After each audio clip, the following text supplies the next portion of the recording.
করে না, but at the end of the day we care. আমরা অবশ্যই এটা দিয়ে মানুষকে যাচাই করি। সো এই সময়টাতে আসলে তোমাকে মানুষের শুধুমাত্র তোমার অ্যাডমিশন রেজাল্টটা কি সেটার উপর ফোকাস করবে, আগে কি হয়েছে তা না।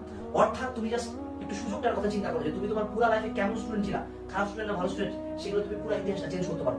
সেই প্রত্যেকটা মানুষের উত্তর তুমি দিতে পারবা যারা তোমাকে স্কুল লাইফে অপমান করছে, যাদের রোল শুনতে ছিল, যারা তোমাকে স্কুলে অপমান করছে, সেই সকল শিক্ষকদের প্রশ্নের উত্তর দিতে পারবা যারা তোমার উপর বিশ্বাস করেনি, যারা তোমার ক্লাসে অপমান করছে, সেই সকল পরিবারের সদস্যদের দেখে বলে দিতে পারবা যে মা বাবা তোমরা আমার উপর বিশ্বাস করনি, কিন্তু আমি তোমাদের স্বপ্ন পূরণের দিকে তোমাদেরকে এগিয়ে নিয়ে গেলাম, আমি দেখালাম যে আমি পারি। তুমি এত বড় একটা সুযোগ পাচ্ছ তোমার পুরা পাস্ট লাইফের ইতিহাসটাকে চেঞ্জ করার, নিজেকে নতুন ভাবে আবিষ্কার করার। তুমি এইচএসসি লাইফে যেই সিচুয়েশনে থাকো না কেন, ভালো স্টুডেন্ট হোক খারাপ স্টুডেন্ট হোক, যাই হোক না কেন, অ্যাডমিশন তোমাকে এই সুযোগটা দেয়, কিন্তু তুমি কিন্তু এটা কখনো ওভারলুক করতে পারবা না। So my request to you all, request আসলে আমার নির্দেশ তোমাদের করতে গেলে তুমি যাতে তোমার সর্বোচ্চটাই অ্যাডমিশনে দাও।